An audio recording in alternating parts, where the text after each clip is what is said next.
Mungkin sedikit informasi sebelum kita mulai acara, bisa adik yang di belakang dipersilakan untuk maju ke depan dulu, dipenuhin barisan depannya, supaya acaranya bisa segera kita mulai.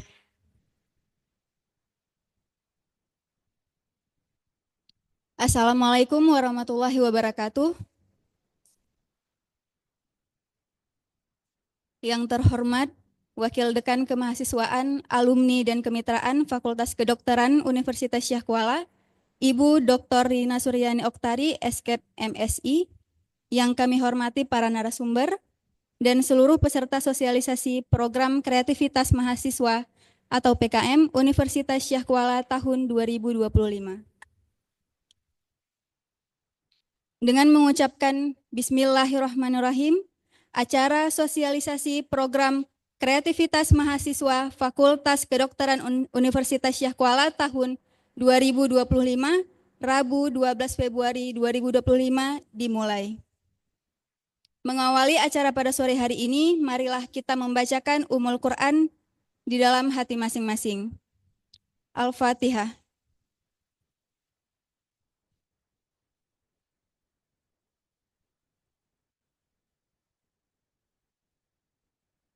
Amin, amin, ya Rabbal Alamin. Para hadirin yang kami hormati, diawali dengan sambutan sekaligus membuka acara oleh Wakil Dekan Kemahasiswaan, Alumni, dan Kemitraan Fakultas Kedokteran Universitas Syah Kuala kepada Ibu Dr. Rina Suryani Oktari, SKEP MSI, dipersilakan.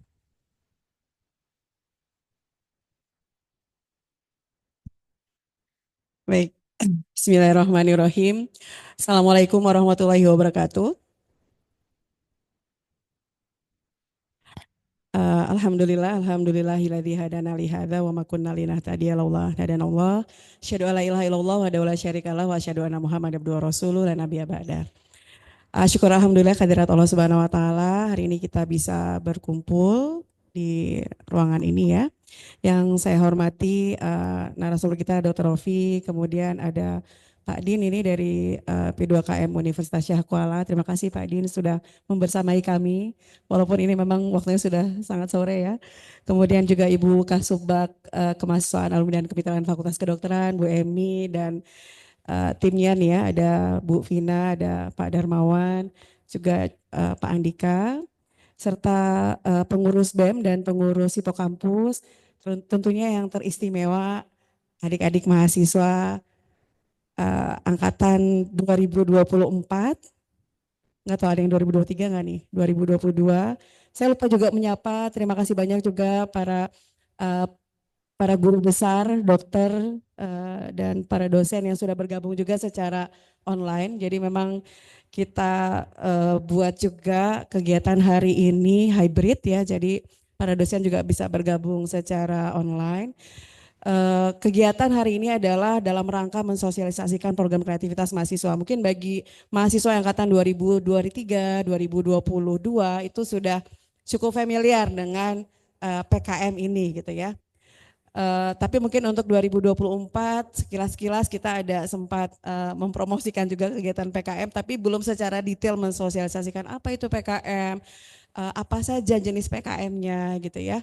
Nah harapannya dengan adanya kegiatan ini bisa menstimulus ya kreativitas adik-adik, apalagi sekarang visi misi kita itu dalam rangka mewujudkan medical sociopreneur. Jadi harapannya nanti bisa menstimulus kreativitas, ide-ide yang inovatif ya dari mahasiswa Fakultas Kedokteran, baik dari pendidikan dokter maupun psikologi gitu ya, sehingga lebih banyak lagi nanti proposal PKM dari mahasiswa FK yang bisa diusulkan ke tingkat universitas ya, dan harapannya nanti juga bisa lolos sampai ke tingkat kementerian dan juga bisa nanti mengikuti ajang PIMNAS ya.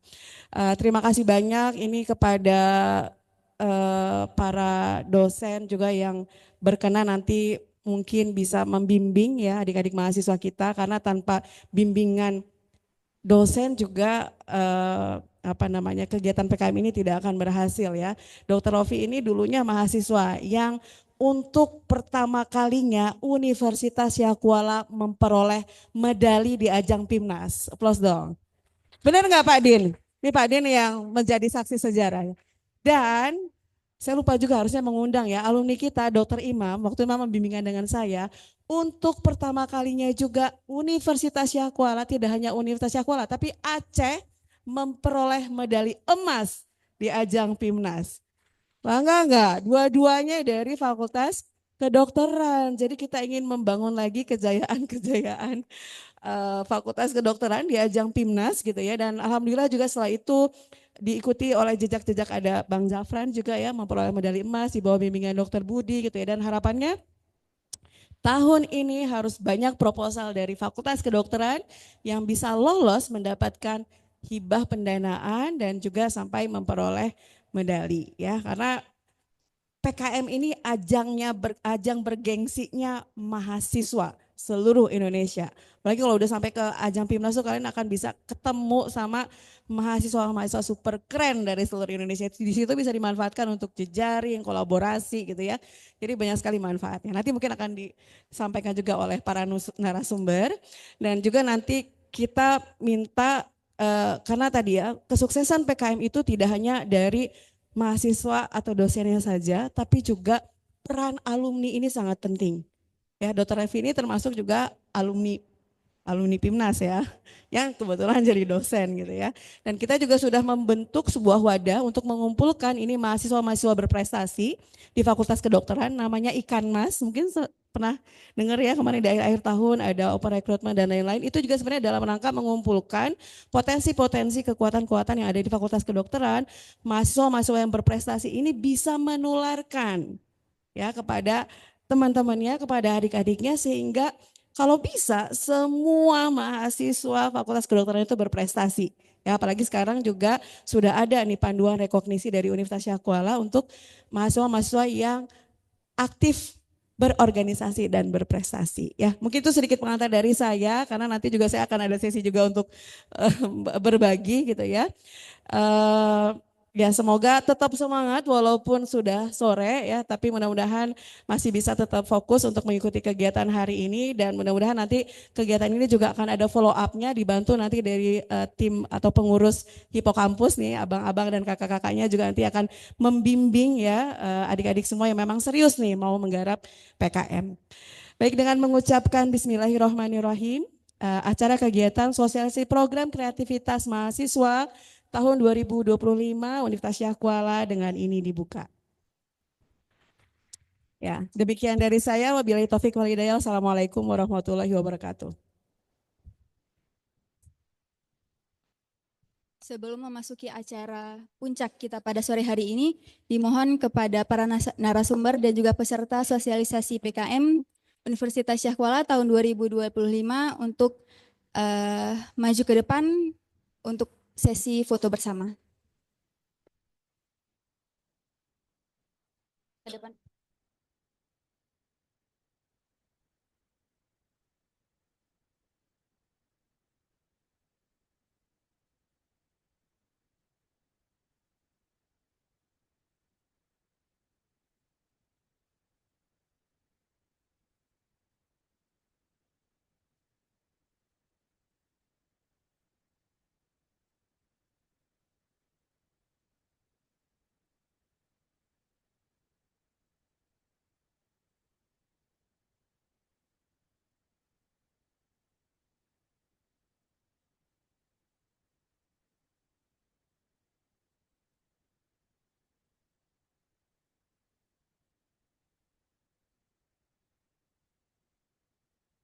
Untuk formasinya mungkin sebagian bisa naik ke atas atau kalau enggak di bagian bawahnya juga bisa agak jongkok mungkin ya.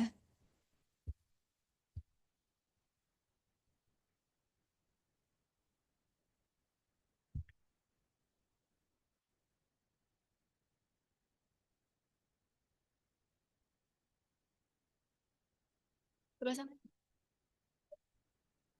semua.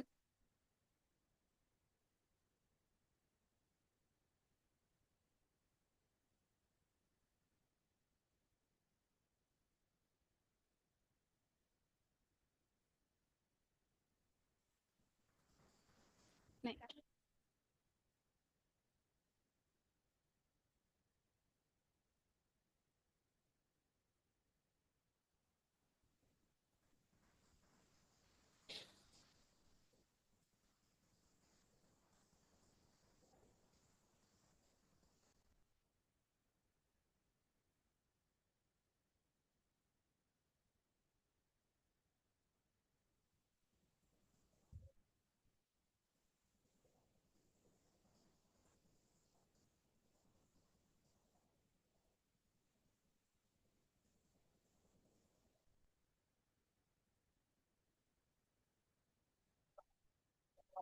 Mahasiswa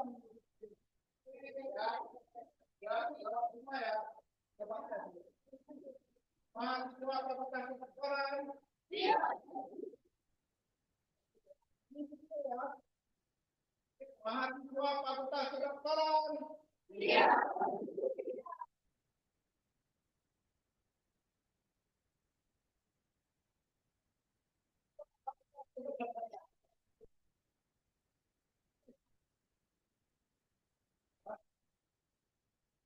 Mahasiswa Fakultas Kedokteran.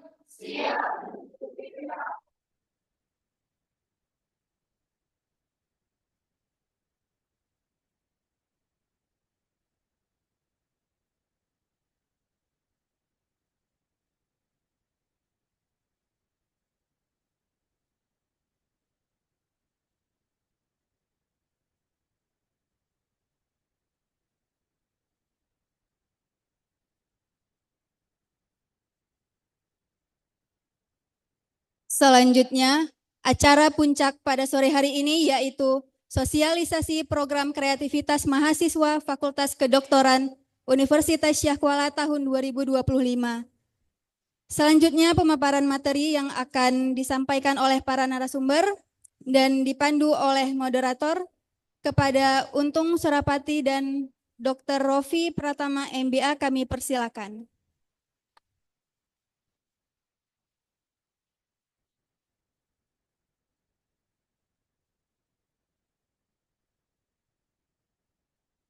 Langsung aja kan.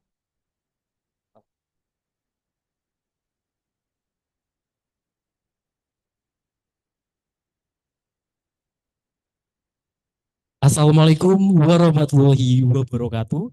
Salam sejahtera bagi kita semua. Shalom, Om Swastiastu, Namo Buddhaya, salam kebajikan.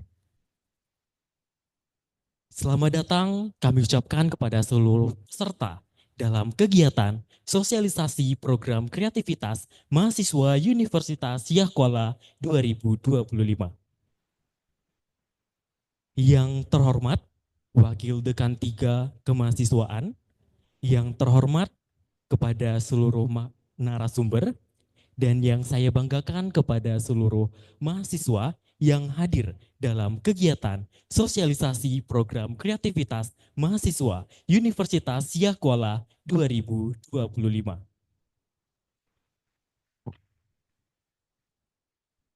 Perkenalkan, nama saya Untung Surapati. Saya merupakan moderator yang akan memandu acara ini dari awal sampai berakhirnya acara ini. Dan saya merupakan perwakilan dari organisasi Hipokampus. Untuk memperhemat waktu, marilah kita mulai kegiatan ini, yang dimana pemateri awal itu akan dibawakan oleh Dr. Rofi Pratama MBA kepada Dr. Rofi Pratama. Kami persilahkan. Baik, bismillahirrahmanirrahim. Assalamualaikum warahmatullahi wabarakatuh. Hamdan syukurillah wa salatan ala rasulillah. Asyhadu an la ilaha illallah wa asyhadu anna muhammadar rasulullah. Rabbi syrah li sadri wa yassir li amri wa halul 'uqdatam min lisani yafqahu qawli. Selamat sore adik-adik semuanya. Masih semangat ya? Oke, jadi di sore yang syahdu ini gitu ya, kita akan sedikit cerita, saya janji nggak berat-berat, hanya ringan-ringan aja, mensosialisasikan ya, apa sih yang dimaksud dengan program kreativitas mahasiswa dan kenapa mahasiswa harus ikut program bergengsi ini seperti Ibu Wadek sampaikan tadi gitu ya. Jadi saya akan memaparkan dua hal ya, bagaimana rentetan rencana USK dalam merumuskan program kreativitas mahasiswa ini dan bagaimana sih caranya kita sebagai mahasiswa bidang kesehatan dan kedokteran itu untuk merumuskan ide di bidang kesehatan dan kedokteran. Oke, saya akan coba membawakan 5 topik ya, 5 bahasan hari ini. Yang pertama itu pengantar tentang program kreativitas mahasiswa. Apa sih yang dimaksud dengan PKM? Nomor 2 adalah pertanyaan umum seputar PKM. Ya, banyak mahasiswa bertanya apa sih PKM? Nanti kita akan coba urai ya beberapa pertanyaan yang paling lazim ditanyakan. Ya, terus kemudian bagaimana memulai langkah pertama dalam membuat program atau proposal dari PKM ini? Ya, metode merumuskan gagasan, dan nanti saya kasih mantra ya. Ada jampi-jampinya dikit ya biar cepat lolos gitu ya. Oke, baik. Nah, ini sedikit cerita ya. Sekitar 10 tahun yang lalu gitu ya, saat saya masih menjadi mahasiswa bersama Dr. Hendra Kurniawan. Ya, ini masih imut-imut ya. Mudah-mudahan sekarang nggak amit-amit ya Bu Adek ya. Oke, jadi kita dulu berlima timnya nih gitu ya. Dan alhamdulillah kita waktu itu medalinya perunggu. Dan 1 tahun atau beberapa tahun ya Bu Okta ya. Setelah kita itu ada grupnya Imam ya, Dokter Imam berhasil membawa medali emas pertama untuk USK. Banyak sekali apa ya, hal positif yang kita dapatkan dalam program kreativitas ini gitu ya. Jadi sebenarnya rugi banget adik-adik yang masih di semester 1 atau semester 2 itu tidak ikut. Ya, jadi harusnya dalam pendidikan dokter yang itu 3,5 tahun kita bisa ikut 4 kali sebenarnya PKM ini gitu. Ya, jadi saya dulu kebetulan ikutnya itu di semester akhir dan pergi PIMNAS tuh saat koas gitu ya. Jadi saya terlambat ikut karena memang saya baru tahu ternyata ada program kreativitas seperti ini. Ya, jadi makanya kita trigger di awal adik-adik ini harus bisa ikut program sedini mungkin. Ya. Nah, pertama ini kita lihat dulu jumlah proposal ya dari 3 tahun terakhir tahun 2022, 2023, 2024. Kita lihat yang mengungguli kita itu adalah teman-teman di teknik. Ya, teknik semangat banget nih dalam membuat program kreativitas mahasiswa. Ya. Nah, terus kemudian gimana posisi kedokteran nih, masih kecil-kecil nih. Gitu ya, barnya kecil-kecil banget. Kurang dari 50 proposal kita. Kecil banget. Oke. Berikutnya, ini jumlah yang diusulkan ya adik-adik ya, jumlah proposal yang diusulkan. Berikutnya, kalau kita lihat jumlah yang didanai, lihat nih kedokteran. 2, 3, 4, lihat teman-teman teknik. Banyak banget yang mereka usulnya banyak, jumlah yang didanai juga banyak. Gitu ya. Kita sedikit kali. Total berarti baru 9 proposal yang didanai. Gitu ya. Dan bagaimana yang lolos ke PIMNAS? 1. Ya. Teman-teman teknik ada 2 dan 1 di tahun sebelumnya. Ya. Nah, ini kita perlu berbangga juga sebenarnya, walaupun kita ngirim sedikit langsung menang gitu. Ya. Nah, tapi bukan begitu strateginya. Nah, saat kita mendorong proposal ini makin banyak yang masuk gitu ya, kita punya harapan banyak juga yang lolos ke PIMNAS. Seperti teman-teman juara umum di seperti Universitas Brawijaya, Universitas Indonesia gitu ya, atau Institut Teknologi Bandung gitu ya, yang memang langganan membawa medali itu sampai puluhan ke universitasnya. Dan banyak sekali benefit yang kita dapatkan. Nanti mungkin Ibu Okta akan sampaikan ya apa saja benefit yang mahasiswa bisa dapatkan kalau bisa lolos ke PIMNAS dan bawa pulang medali gitu ya. Bisa bebas skripsi yang paling penting gitu ya. Jadi nggak perlu capek-capek nulis skripsi lagi, bisa pakai proposal PKM PIMNASnya gitu. Seru banget ya. Oke. Nah, terus kemudian kita lihat sekarang. Oke. Di zaman saya ya, di zaman saya cuman ada 5 tipe program kreativitas ini ya. Ada namanya program kreativitas mahasiswa bidang penelitian eksakta. Ya. Ada namanya program kreativitas mahasiswa bidang pengabdian masyarakat. Ada bidang penerapan iptek. Ada bidang kewirausahaan dan artikel ilmiah. Itu 10 tahun yang lalu. Oke, 10 tahun yang lalu. Nah, sekarang sudah menjadi 10, ketambahan lagi, lebih banyak lagi bidang-bidangnya gitu ya. Nah, kita akan coba cerita apa sih bedanya dari masing-masing program kreativitas ini, dan adik-adik itu minatnya yang mana sih? Jadi boleh pilih gitu ya. Boleh pilih. Nah, kalau kita merujuk pada proposal tahun lalu, ini kebetulan tahun ini saya konfirmasi sama Pak Din tadi, belum keluar kebetulan proposal panduan tahun 2025. Kalau kita merujuk proposal tahun 2024 ya, kita bisa mengikuti 1 di program yang pendanaan, ada 8 jenis program yang didanai ya, dan 1 di yang program yang diberikan insentif. Nanti kita lihat yang mana yang didanai, yang mana diberikan insentif gitu ya. Nanti kita akan lihat. Kita boleh ikut 2 sebenarnya di tahun yang sama ya. baik itu sebagai ketua atau sebagai anggota, ya. Tapi kita nggak dorong muluk-muluk, gitu ya. Minimal satu, gitu. Ya minimal satu harus ada. Oke. Kita cerita yang pertama, program kreativitas mahasiswa bidang penelitian eksakta. Ini sama persis seperti riset yang kita lakukan di Fakultas Kedokteran. Mau itu ekstrak, gitu ya, mau studi pada manusia, studi pada hewan coba, gitu ya. Namun yang buat berbeda adalah ini memang benar-benar temuan yang inovatif, yang potensi untuk diimplementasikan, gitu ya. Yang kedua, program pengabdian kepada masyarakat. Nah, persis seperti adik-adik berorganisasi sebenarnya. Hanya saja ditulis proposalnya, gitu ya, dan punya potensi untuk bermanfaat pada mitra. Jadi syarat dari program kreativitas mahasiswa untuk pengabdian masyarakat harus ada mitra. Mitra yang mana? Mitra yang tidak berorientasi pada profit. Oke, misalnya ada panti jompo gitu ya. Jadi adik-adik, kebetulan proposal saya waktu itu di PKM pengabdian masyarakat, panti jompo gitu ya. Nah itu kan tidak berorientasi pada profit, itu bisa dibuat PKM pengabdian masyarakat gitu ya. Apa bedanya dengan program yang penerapan IPTEK? Nah ini juga punya mitra gitu ya. Tapi mitranya itu yang berorientasi pada profit. Ya. Misalnya untuk pedagang tahu misalnya gitu ya. Jadi ada suatu teknologi yang mungkin adik-adik ciptakan untuk mempermudah tahu ini menjadi lebih crispy misalnya gitu. Ya. Ada mungkin ramuan atau minyaknya diracik sedemikian rupa, kalau dicemplungin ke minyak itu, tahunya crispy dalam hitungan detik. Ya, itu kan meningkatkan menjadi solusi terbaik untuk mitra dalam meningkatkan omset penjualan dia. Di targetnya memang benar-benar profit, mitra yang profit. Ya, itu beda antara pengabdian masyarakat dan penerapan IPTEK. Kalau kewirausahaan juga, ya, kewirausahaan itu adalah kita membuat seperti program yang bisa kita jualkan. Ya, jadi yang menjadi penjual utamanya itu adalah mahasiswa. Ya, sebagai inventornya. Seperti Untung tadi bagus banget ya suaranya ya. Seperti pembawa acara berita televisi internasional gitu ya.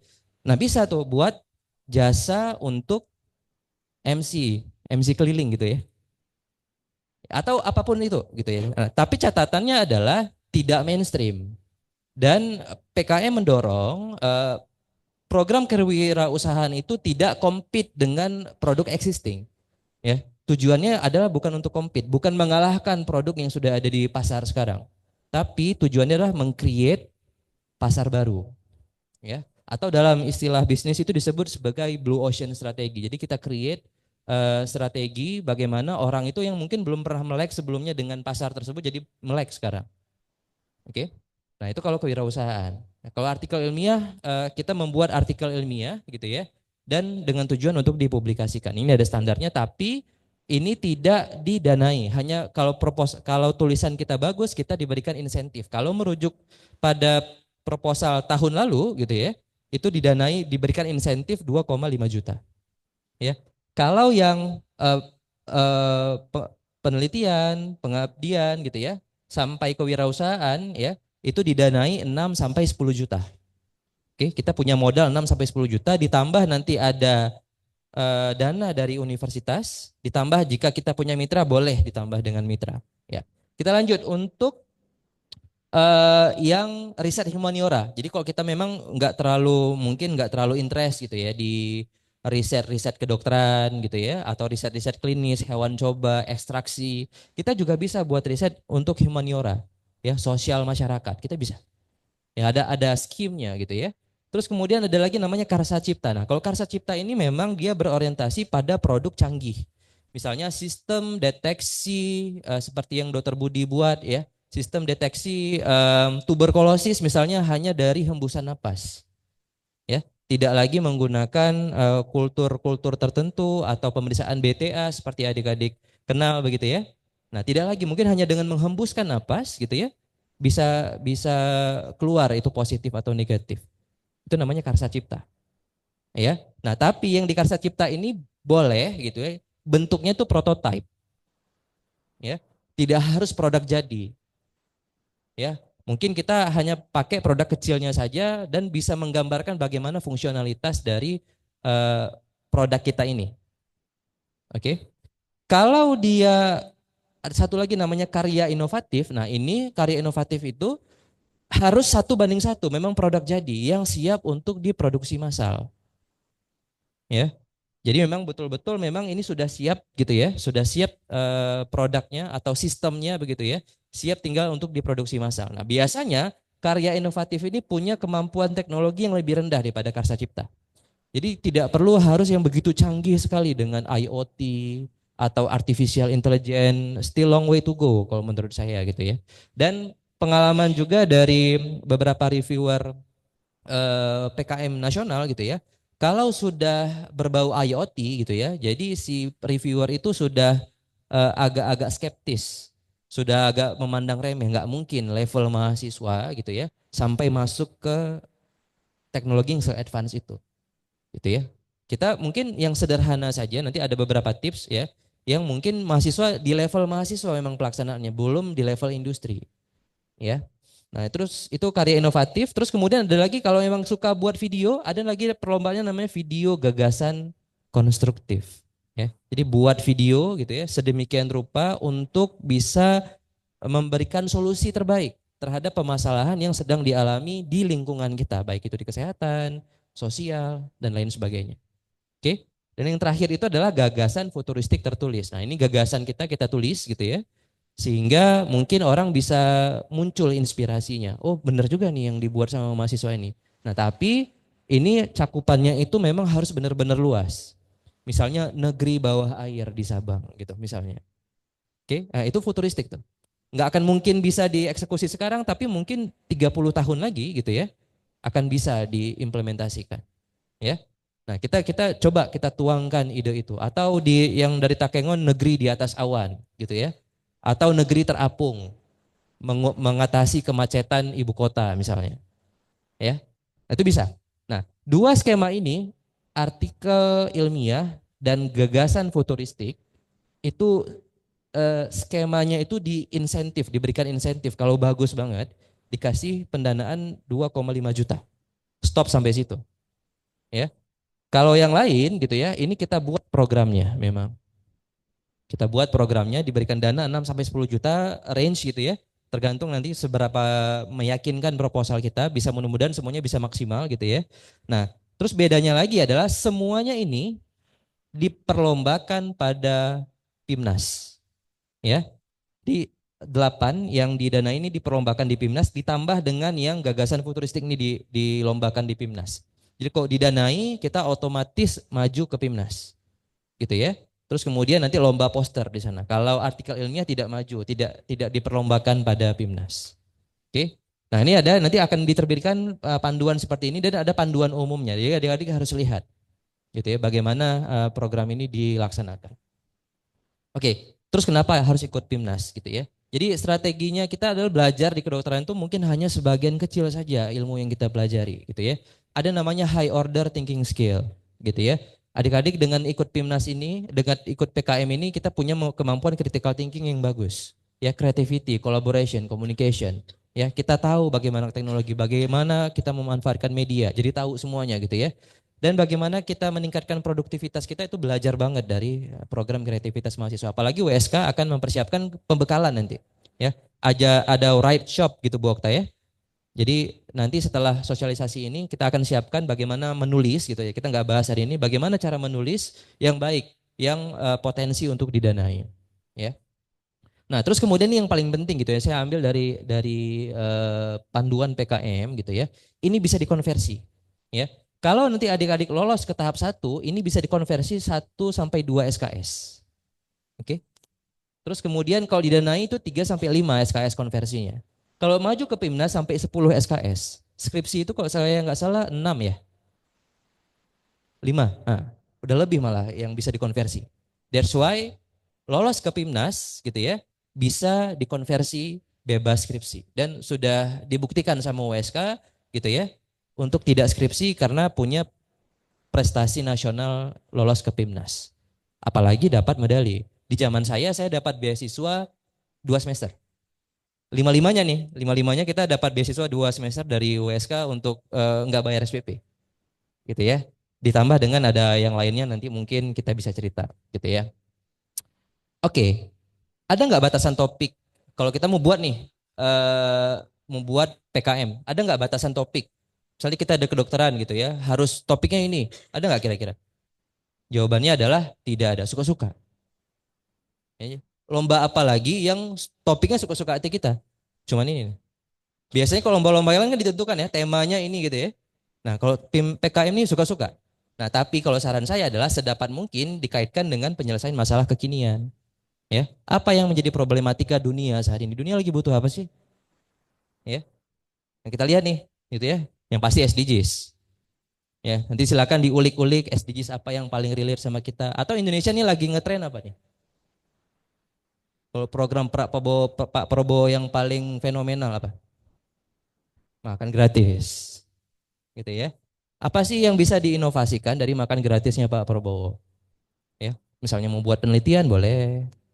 Sosial humaniora itu kan, mau buat teknologi tertentu boleh gitu ya. Karsa cipta dengan makan gratis boleh juga. Ya, semuanya punya potensi. Ya. Nah, ini mereka yang berhasil kita lihat ya. Dry bed, solusi praktis mandi tanpa air. Gitu ya. Merubah stigma mandi itu nggak harus pakai air lagi ternyata. Ini teman-teman di mana nih? Ya, mereka buat program seperti ini. Ya. Ini lagi, jasa fermentasi biji kopi dengan bakteri asam laktat. Oke. Indonesia, Aceh terutama kopinya baik banget. Bagus banget gitu ya. Diekspor ke luar negeri. Kita beli lagi terus kopi Starbucks itu. Nah, gimana kalau kita manfaatkan di dalam mungkin asam laktat udah nih, mungkin asam yang lain, asam apa lagi yang lain? Nah, silakan. Ya, asam cuka. Ada lagi nih, 5G network slicing gitu ya. Nah, ini gagasan futuristik yang saya sampaikan tadi, gitu ya. Mungkin teknologi belum ada sekarang, gitu ya. Tapi mungkin bisa.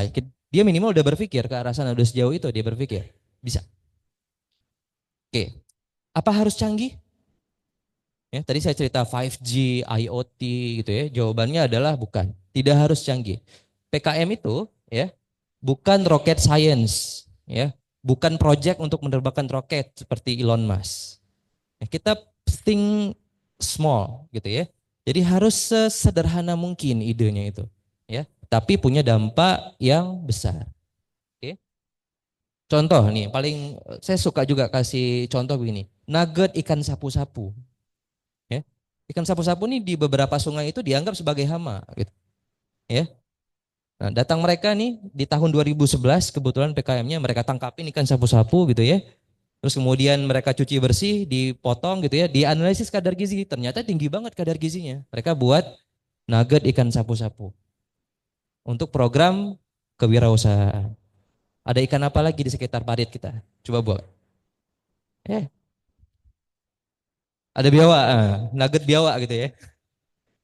Oke. Bagaimana langkah memulai program kreatif itu gitu ya? Nah, kan ini yang paling sulit sekarang itu adalah mencari ide. Gitu ya, mencari ide. Nah, solusi terbaik untuk mencari ide, jangan cari idenya. Tapi apa? Cari masalahnya. Masalah apa sih yang paling mungkin kita resahkan gitu ya di dalam keseharian. Dan saya punya dua kabar gitu ya. Ada kabar buruk sama kabar baik. Kabar buruknya adalah sulit loh mencari masalah itu. Ya. Masalah yang sebenarnya adalah masalah yang tidak diketahui. Oke, tapi kita merasakan dampak dari masalah tersebut. Kabar baiknya adalah kita bisa memikirkan gitu ya, solusi terbaik dan bisa dipelajari untuk menuntaskan masalah tersebut. Caranya bagaimana? Ini kata Albert Einstein, nanti kita lihat ya. Ini solusi dari masalah. Kita lihat nih ya. Jalan udah bagus-bagus yang dibuat nih. Ya. Kalau di kelas 2024 saya udah bilang gitu ya, dengan design thinking. Kenapa orang cenderung memilih jalan yang nggak bagus? Gitu ya. Nah, ini intinya adalah, pesannya adalah, it's not about design. Ya, it's about functionality.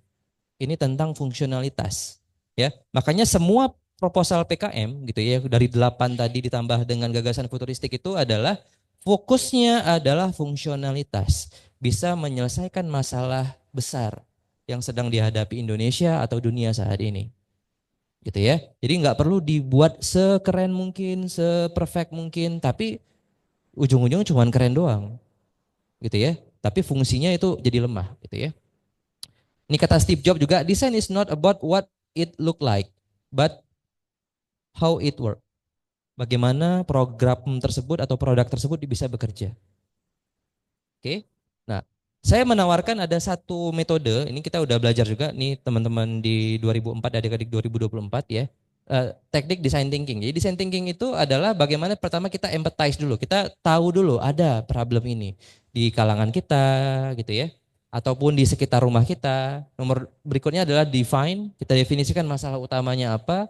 Kita buat ideation, kita buat prototyping dan test. Dan ini iterate, diulang-ulang kembali ya.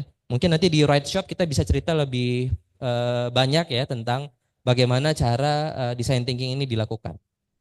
Nah pesannya ini, jadi kata Albert Einstein gitu ya, jika dia punya 1 jam untuk menyelesaikan masalah, maka dia akan pakai waktunya itu 55 menit untuk memikirkan dulu masalah itu apa.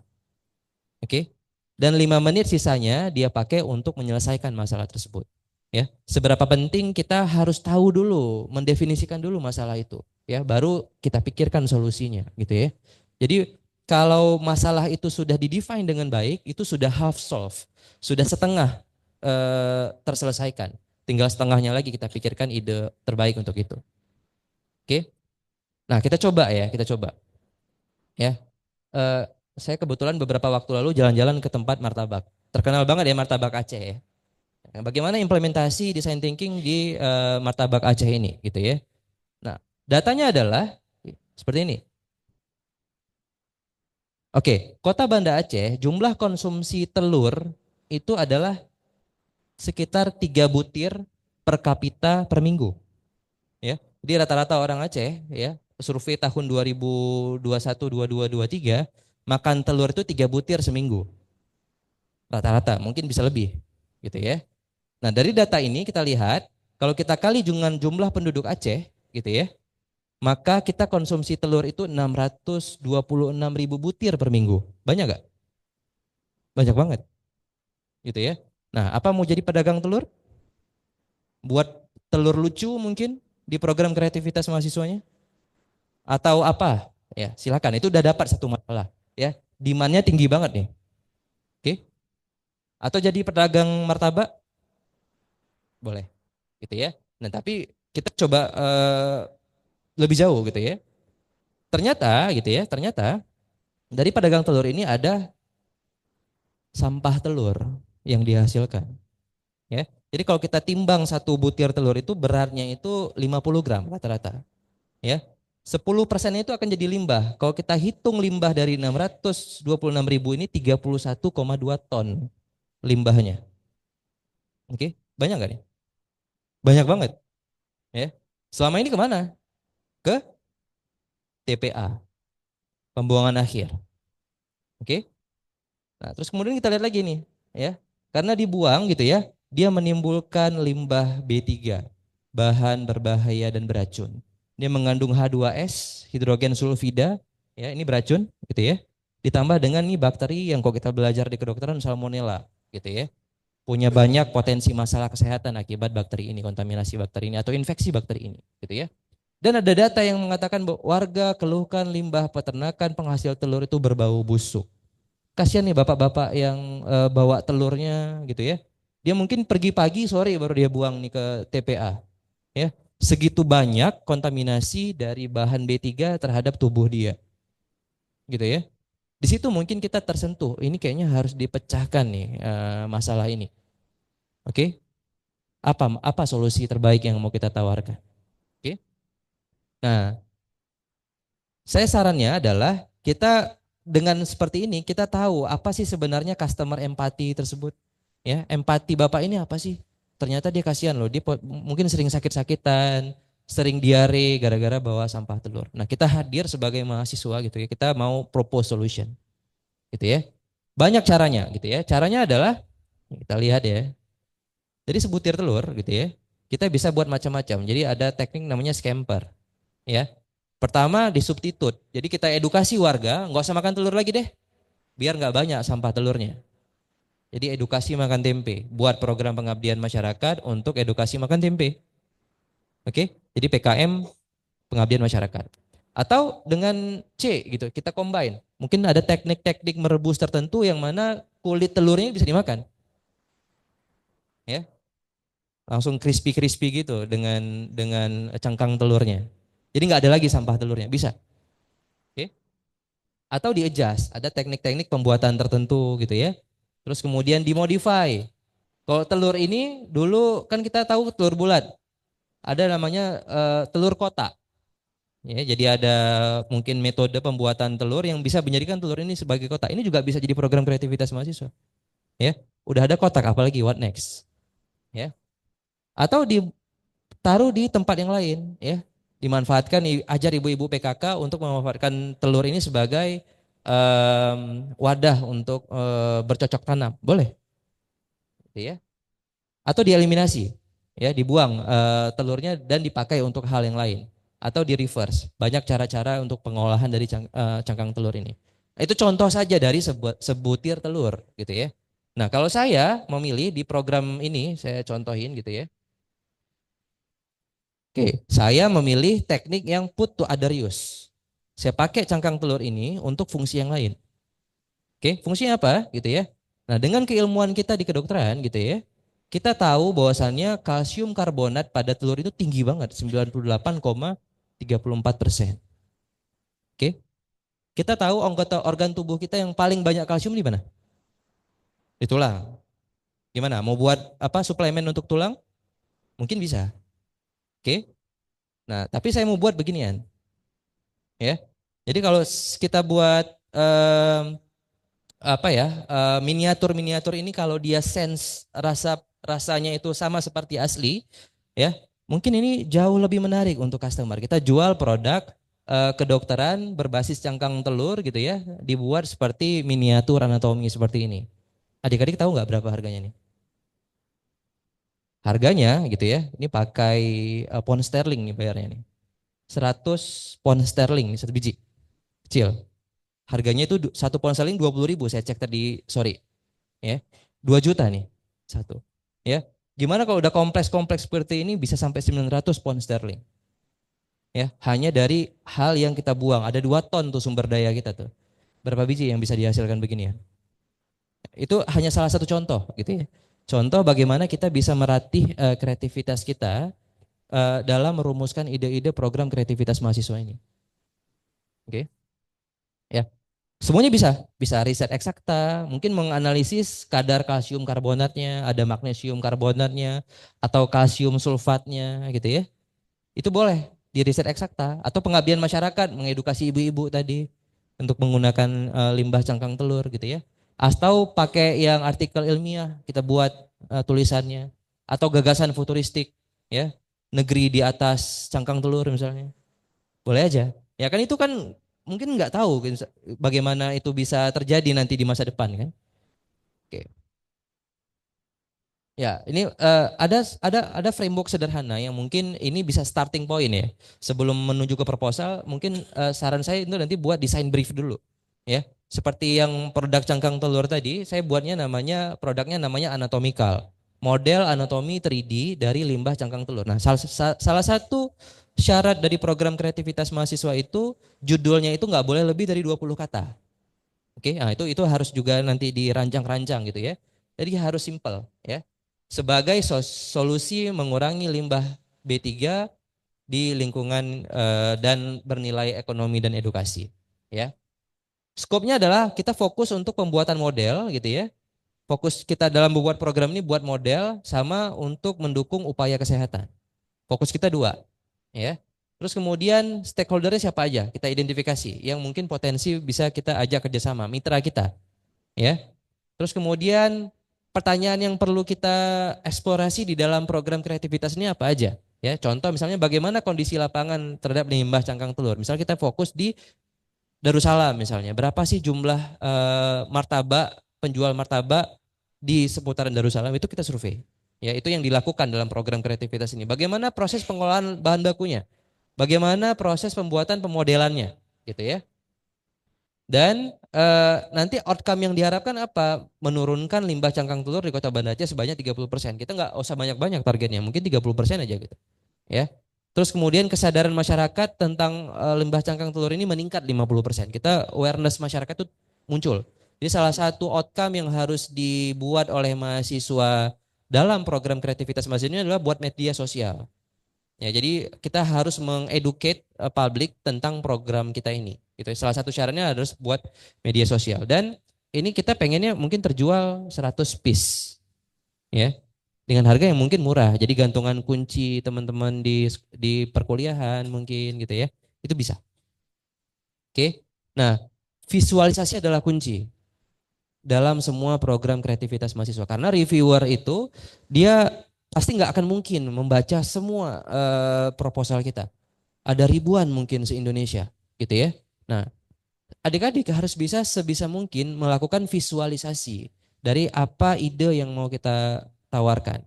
Cara sederhana itu adalah memberikan highlight-highlight seperti ini gitu ya. Buat highlightnya minimal dalam 1 minggu. Ini ada orang yang Pak Leonardo ya mengatakan begini nih, ada highlight yang disampaikan. Ini kan memberikan gambaran bahwasannya begini nih masalah masyarakat mengeluhkan seperti ini. Itu visualisasi. Ya, jadi reviewer pasti nggak akan baca nih. Dia akan lihat apa yang kita highlight. Ya, itu salah satu strategi dalam menulis proposal. Nanti mungkin kita bahas lebih detail di Write Shop. Sama mungkin bisa dibuat prototipe yang kecil-kecil. Ya, ada fotonya gitu ya. Ada mekanismenya dituliskan di proposalnya. Ya. Nah, saya juga mau cerita ada emotional journey. Ini sering terjadi ya di dalam kita merumuskan ide gitu ya. Kita nomor 1 hari ini ya masuk ke dalam problem framing. Semangat banget pasti. Oke. Terus kemudian pasti turun ya, nggak dapat data ya. Dosen pendampingnya sibuk gitu ya. Kawan-kawannya awalnya semangat yang berlima terus bubar ya. Itu banyak terjadi. Jadi turun semangatnya ya. Nanti begitu dapat ide naik lagi. Oke. Ada semangat baru naik lagi gitu ya. Nah, terus kemudian nanti turun lagi. Nggak berhasil idenya dibuat. Di prototyping gagal terus ya. Nanti begitu berhasil prototyping naik lagi untuk implementation. Jadi ini adalah suatu hal yang normal sekali gitu ya, di dalam proses mengenerate sebuah ide. Jadi adik-adik itu juga harus terbiasa dengan perubahan dinamika seperti ini. Apalagi anak-anak kedokteran itu sibuk banget gitu ya. Belum praktikum, belum ini. Saya rasa itu mungkin bisa disesuaikan ada time management. Ya. Nah ini mungkin mantranya sekarang apa? Ya, nomor 1 gitu ya. Biar proposal PKM kita itu bisa lolos, caranya adalah taat administrasi. Ya, baca panduan sedetail mungkin. Ya, kalau dibilang 20 halaman, itu jangan lebih. Kalau dibilang jangan pakai cover, jangan taruh cover. Oke? Dan harus lengkap. Nomor 2 adalah harus ada benang merah yang jelas. Jangan di pendahuluan kita cerita lain, metode cerita lain. Ya, nggak jelas, nggak ada benang merahnya. Ya. Terus kemudian berbasis pada data dan solusi sesuai dengan bidang keilmuan. Sarannya begitu. Ya. Jadi kalau kita di kedokteran sebisa mungkin sesuai dengan bidang ilmu kita. Walaupun memang PKM ini didorong untuk kolaborasi dengan prodi-prodi yang lain. Misalnya kedokteran tambah arsitek, tambah keperawatan, ya, atau tambah FISIP boleh gitu ya. Kita boleh kolaborasi dengan prodi yang lainnya. Ya, timnya itu terdiri dari 3 sampai 5 orang. Oke. Memanfaatkan limbah menjadi bahan yang bernilai. Seperti yang saya contohin tadi, banyak banget limbah di sekitar kita adik-adik. Coba manfaatkan dengan baik supaya ini menjadi bahan yang bernilai.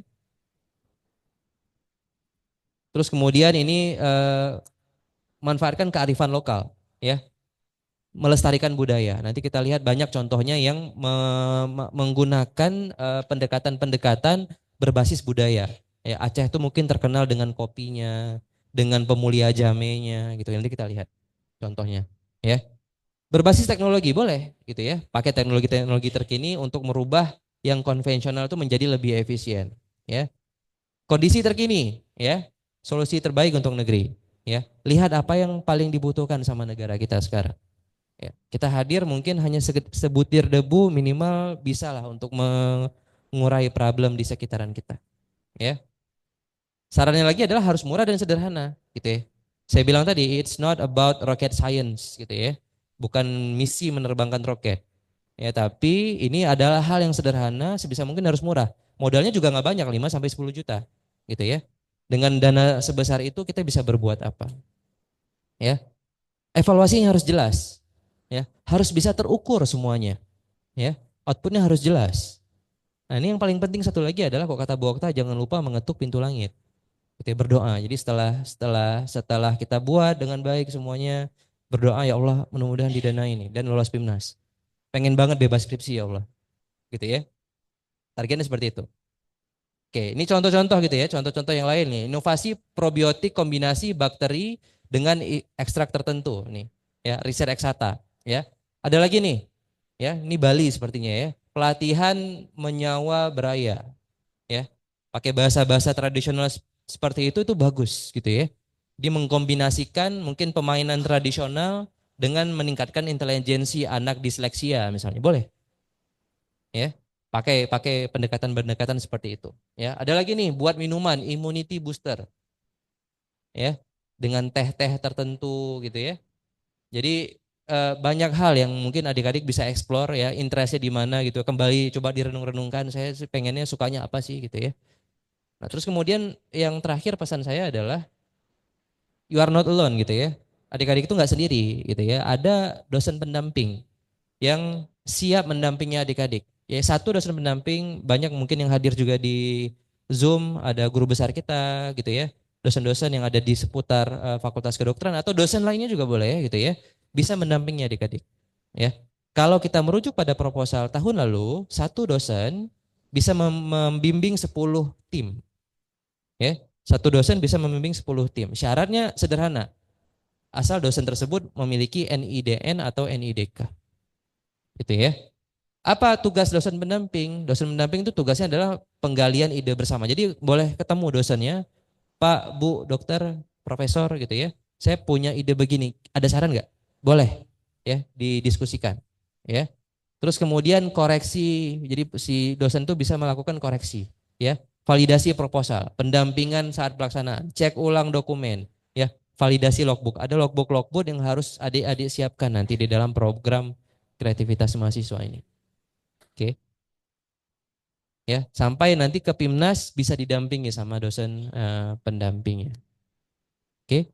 Jadi dari sekarang ya, lihat siapa yang ingin menjadi pendamping adik-adik, jumpain terus karena USK itu punya timeline. Kalau nggak salah saya tadi Bu Okta sampaikan 3 Maret gitu ya. 3 Maret itu sudah harus ada proposal untuk diajukan. Jadi karena sekarang itu ada seleksi di level universitas terlebih dahulu. Ya. Setelah lolos di universitas baru diajukan ke Belmawa, ke pusat gitu ya. PKM ini untuk dilaga dengan direview dengan reviewer nasional untuk program didanai. Begitu ya. Itu mungkin pengantar singkat dari saya tentang program kreativitas mahasiswa ini. Mudah-mudahan muncul ya ide-ide kreatifnya. Dan jangan hanya muncul, harus dieksekusi dengan baik, ditulis dengan baik proposalnya. Begitu, terima kasih atas perhatiannya. Salam kreatif. Assalamualaikum warahmatullahi wabarakatuh. Saya kembalikan ke Mas Untung.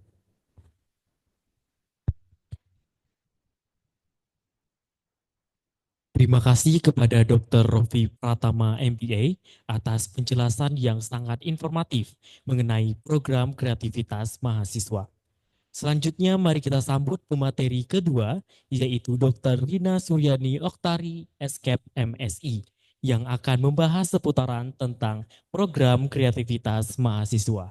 Kepada Dr. Rina Suryani, kami persilahkan. Baik, terima kasih banyak Bang Untung. Kalau tadi bilang Mas Untung, saya Bang Untung ya. Mudah-mudahan nggak bosan ya. Terus mudah-mudahan juga nggak kecewa suara saya tidak seganteng suaranya Bang Untung atau Dr. Rofi ya. Saya habis konser jadi tinggal 5%. Oke, ini semua sudah disampaikan oleh Dr. Rofi dan sebenarnya kan gak mungkin ya dengan waktu yang cukup singkat ini kalian bisa menguasai seluruh PKM, jenis-jenis PKM tadi. Tapi nanti tenang saja, kami akan hand over ke kakak-kakak di Hipokampus ya. Nanti tolong dilanjutkan gitu. Jadi sosialisasi ini bukan pertama saja, tapi setelah ini akan ada tahap-tahap berikutnya yang mudah-mudahan nanti bisa didampingin oleh kakak dan abang ya. Oke, saya kasih judul jadi mahasiswa keren di ajang PKM karena beneran keren banget.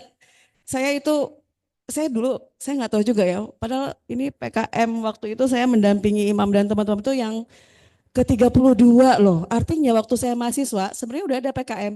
Tapi saya kemana ya? Kok saya malah nggak dengar gitu. Jadi saya pertama kali tahu PKM, saya jadi dosen itu 2014. Saya bergabung jadi dosen kan ya. Tapi waktu itu saya kuliah ngajar di kelasnya imam. Tiba-tiba imam datang ke saya, Bu Okta mau nggak jadi pembimbing kami ini ke kita? Oh, kalian mahasiswa ada juga ya kegiatan kayak gitu. Karena mungkin selama ini saya otis ya, sibuk sama riset-riset sendiri, pengabdian-pengabdian sendiri. Karena dosen ada memang hibah-hibahnya aja saya baru tahu, oh mahasiswa ada juga gitu ya, kemana aja saya sama ini. Oke, gayung bersambut, di sini saya baru tahu ternyata PKM ini memang keren banget. Next, kita lihat kerennya seperti apa. Ada Pak Din juga nanti soalnya sorry. Eh, ini pengalaman timnas pertama. Ini udah di Bali, tapi kita tahan mereka jangan jalan-jalan. Latihan dulu gitu ya. Ini timnya PKM, ada pameran produknya. Waktu itu cukup jadi daya tarik karena waktu itu timnasnya di Bali. Siapa sih yang nggak mau ke Bali gitu ya? Ya ini waktu penjurian, Imam ini presentasi terakhir. Jadi cukup menantang karena udah lihat yang bagus-bagus gitu ya dari UI, UGM. Ya, ini baru ditraktir makan ayam yang pedes-pedes gitu setelah tampil. Nah, ini ada Pak Din yang setia mendampingi. Ini momentum yang mengharukan sekali karena waktu itu dipanggil medali perak, perunggu gitu kan. Tapi yang peraknya kok UI. Terus yang nomor satunya siapa? Ternyata disebut Universitas Syah Kuala. Langsung kayak gemeteran gitu dan itu suasana yang sangat-sangat mengharukan. Dan waktu itu effortnya karena saya harus berangkat juga, saya ngurus visa, harus wawancara di waktu mau berangkat kemana ya saya lupa, ke Copenhagen atau kemana gitu kan. Jadi saya harus bolak-balik ya Pak Bian, habis presentasi saya balik dulu ke Jakarta wawancara, jadi saya nggak ikut jalan-jalannya sama tim. Saya balik lagi khusus untuk mendengarkan pengumuman dan ternyata nggak sia-sia gitu ya, alhamdulillah. Jadi ya. Nah, kita tahu mahasiswa ini nikmatilah masa-masa menyandang status mahasiswa. Saya aja sebenarnya iri loh gitu ya sama mahasiswa. Pengennya jadi mahasiswa lagi gitu ya. Cuma ada nggak ya jenjang S4 gitu jadi mahasiswa S4.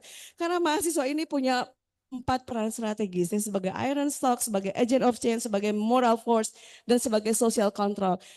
Percayalah adik-adik ya, kalau sudah menyandang status tidak mahasiswa lagi seperti saya, kita mungkin idealisme kita tuh tidak sekuat dulu gitu ketika kita menjadi status mahasiswa. Maka ketika kalian masih menjadi status mahasiswa, manfaatkan momen itu ya.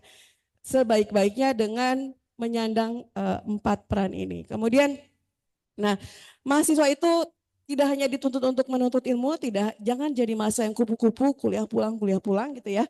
Tapi bagaimana bisa mengasah keterampilan, bisa berkarya, berprestasi dan juga mengabdi gitu ya. Apalagi sekarang juga di tingkat universitas kita sudah ada panduan rekognisi kegiatan kemahasiswaan. Tidak hanya untuk mahasiswa-mahasiswa yang berprestasi saja, tapi juga mahasiswa-mahasiswa yang aktif berorganisasi ya.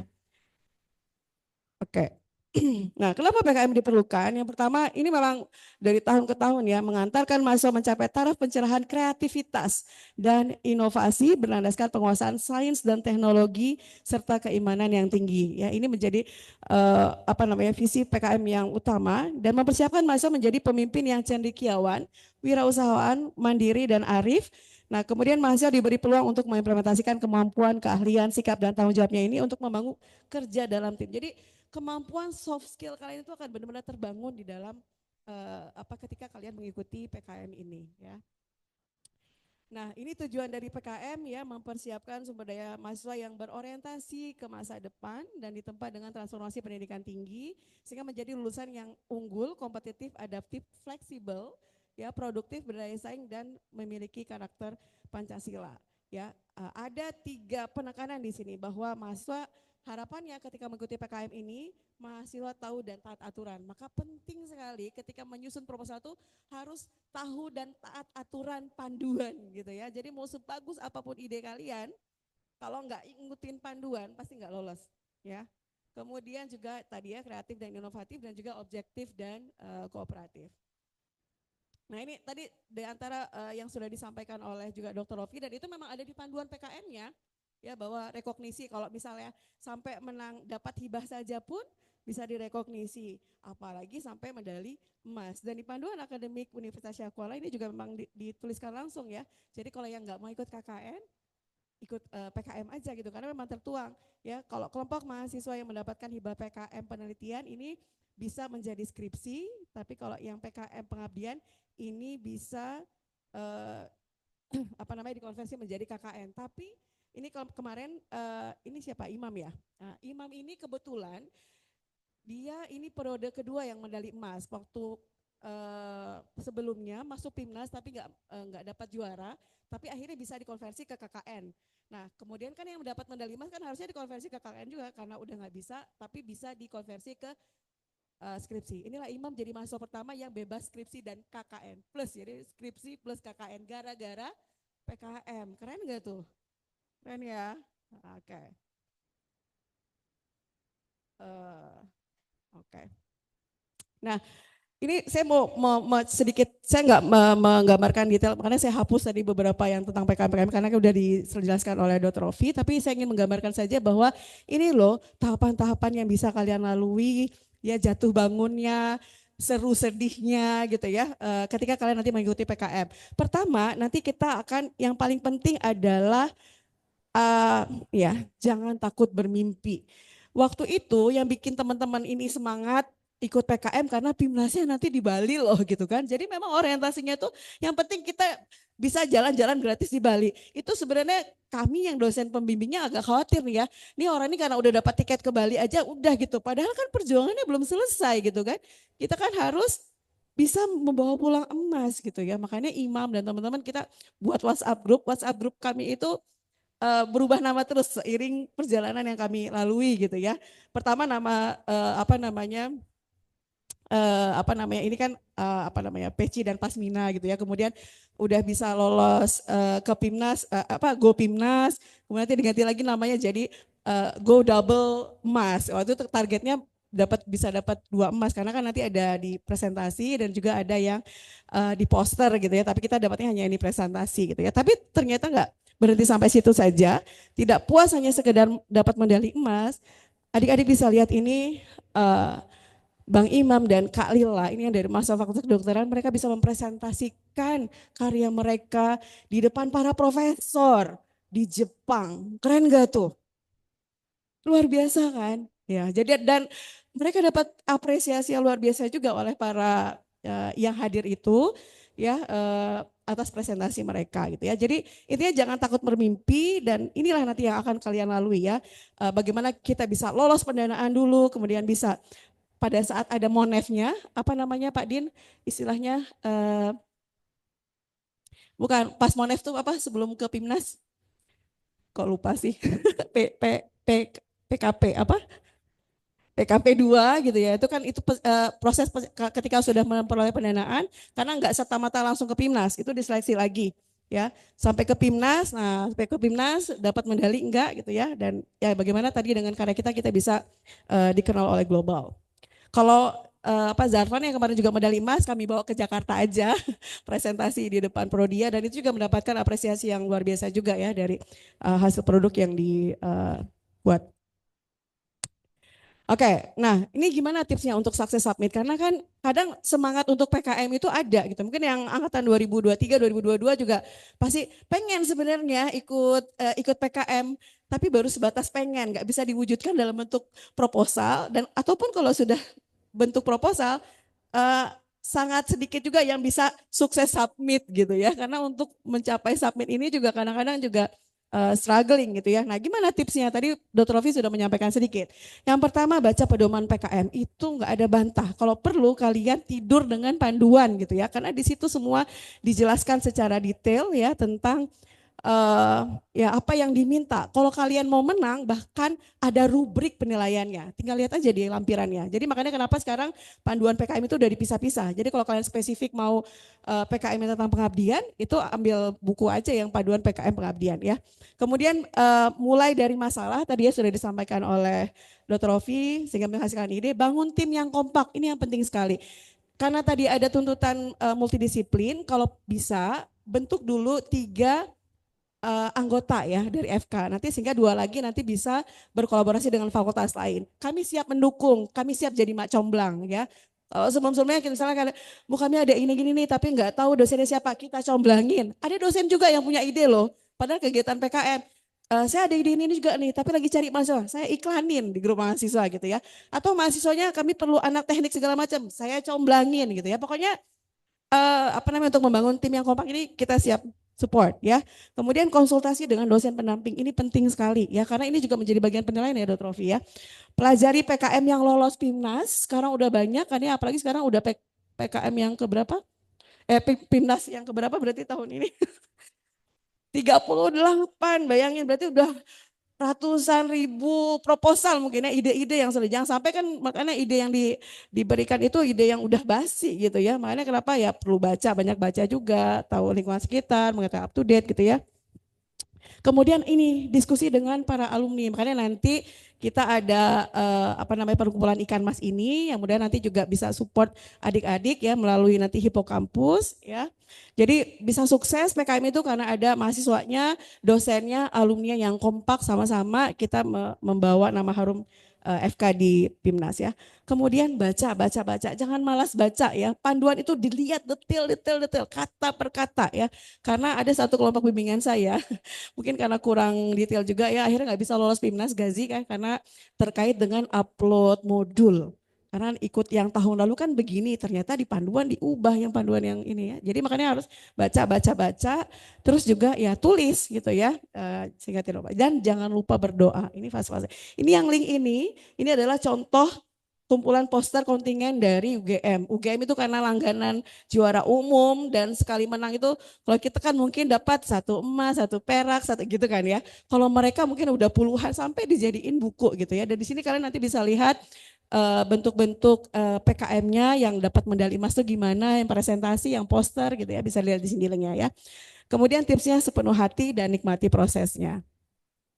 Kemudian yang kedua sukses pendanaan, ya tadi ide dan judul harus original, ya perhatikan urgensi masalahnya, keterbaruan, punya manfaat besar enggak, dan tadi ambil yang kearifan lokal, karena yakinlah kalau kearifan lokal itu pasti enggak punya di daerah lain. Gitu. Jadi akan unik dia ya. Kemudian sesuai format, daftar pustakanya terupdate, ya itu menunjukkan bahwa kalian memang mengikuti perkembangan dengan topik yang akan kalian jadikan PKM. Kemudian tadi ya, bagaimana menulis di sini kan dilatih ya. Mungkin kalian pernah ikut-ikut lomba-lomba karya tulis waktu SMA ya. Gimana membuat kalimat yang efektif, paragraf yang efektif. Kemudian big no for typo karena tadi ya kita bersaing dengan berapa ratus ribu apa jutaan proposal dari seluruh Indonesia gitu. Jadi reviewer yang dia akan mencari kesalahan dulu, dia nggak baca ide dulu. Jadi mau sebagus ide apapun kalian, kalau tidak sesuai dengan panduan langsung dibuang. Ya, jadi pastikan ini memang sesuai format, tidak ada typo, benar-benar zero error gitu ya. Kemudian revisi, kayak skripsi juga. Tapi enaknya kalau PKM ini kalian bisa memilih mau dibimbing sama siapa. Kalau skripsi kan ditentukan ya. Nah terus juga bimbingannya juga lebih enak, lebih santai, jadi lebih dekat sama dosen gitu ya. Kemudian jangan lupa berdoa. Tipsnya sepenuh hati dan nikmati prosesnya. Mudah-mudahan bisa lolos seleksi di tingkat universitas dan juga bisa lolos di seleksi dikti.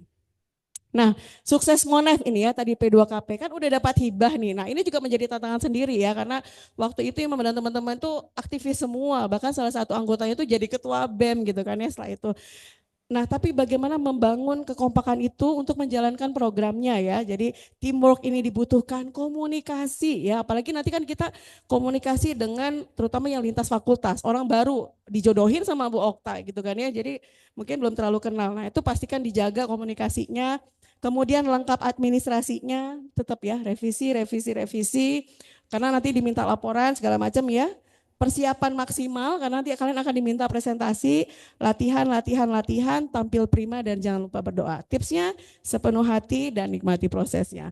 Mudah-mudahan ini bisa menjadi gerbang menuju PIMNAS karena tadi sudah ada yel-yelnya dari Pak Din ya, FKUSK menuju PIMNAS. Nah ya mudah-mudahan akan banyak tadi kata Dr. Rofi kalau bisa FK cuma 1 tim, nah kalau bisa 10 tim gitu ya, amin. Nah ini sebenarnya nggak boleh rekam, Bu Oktanya bandel. Ini waktu mereka tampil presentasi, ini bayangin ini presentasi loh. Ini presentasi, jadi bukan presentasi kayak saya ngelihat slide, tapi mereka presentasi slide jalan sendiri. Mereka buat memang kayak sebuah performance ya memang ini gitu ya, jadi memang luar biasa sekali ini. Maaf ya amatiran video ini ya. Kemudian bagaimana sukses PIMNAS? Bangun rasa percaya diri. Ini memang dialami sekali ya dengan tim mahasiswa dari kita karena kan ke sana ngelihat apalagi pas pembukaan kan yel-yel semua ya. Dari UGM ratusan yang datang, IPB ratusan, USK bisa dihitung dengan jari. Ya yel-yelnya apa adanya lah ya. Jadi dosennya juga mau nggak mau harus all out juga gitu bantuin ini. Jadi mereka agak minder, apalagi udah ngelihat presentasi yang punya UI kayak gitu, yang punya UGM, khawatir nanti ditanya sama reviewernya gimana gitu ya. Tapi bangun kepercayaan diri ya. Kemudian yakin bahwa kalian tim PKM itu adalah pakarnya karena kalian yang melaksanakan. Saya bilang sama Imam dan kawan-kawan, anggap aja kalian itu nanti lagi diwawancara sama wartawan, ditanyain tentang program yang udah dilakukan gitu ya. Jadi tim PKM itu adalah pakarnya karena kalian yang melakukan. Kemudian persiapan maksimal, latihan, jaga kesehatan ya. Tampil prima, berdoa dan mudah-mudahan raih emas ya. Nikmati kemenangan setelah letihnya berjuang. Nah, ini masih dari panduan yang lama. Saya khawatir ada perubahan, jadi saya nggak berani menyampaikan. Tapi secara umum penilaiannya itu seperti ini ya. Jadi mulai dari pelaksanaannya 50%, proposalnya 30%, kemudian laporan kemajuan juga dinilai gitu ya. Jadi bukan hanya presentasi pada saat PIMNASnya, jadi dari awal mulai seleksi itu dinilai. Makanya kalau memang kita targetnya mau dapat emas, itu roadmapnya itu harus sudah disusun. Jadi dari mulai proposal harus sudah bagus, laporan kemajuan sudah bagus, sampai nanti presentasi akhir di PIMNASnya juga bagus. Oke, ini yang paling penting ya. Ini timelinenya USK.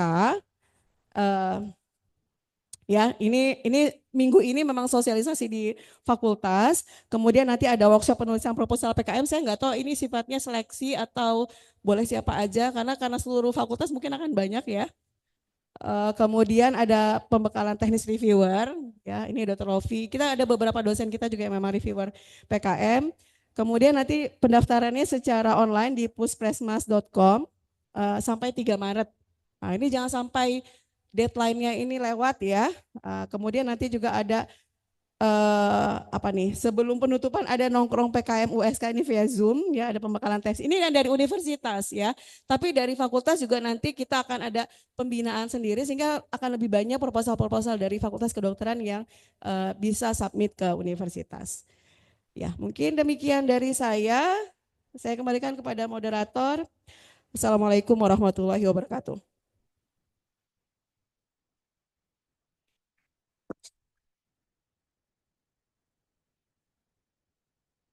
Baik, terima kasih kepada Dr. Rina Suryani Oktari, SKEP MSI, atas paparan materi yang sangat luar biasa. Berakhirnya paparan materi yang disampaikan oleh Dr. Rina Suryani, maka berakhirlah kegiatan sosialisasi program kreativitas mahasiswa Universitas Yahkuala 2025.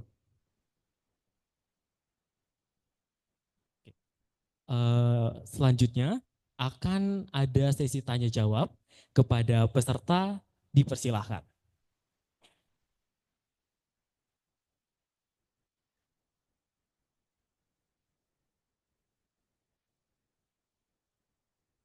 Saya Untung Surapati selaku moderator pamit undur diri. Selamat sore, salam toleransi, torang semua bersaudara, Dobinos Homeschool.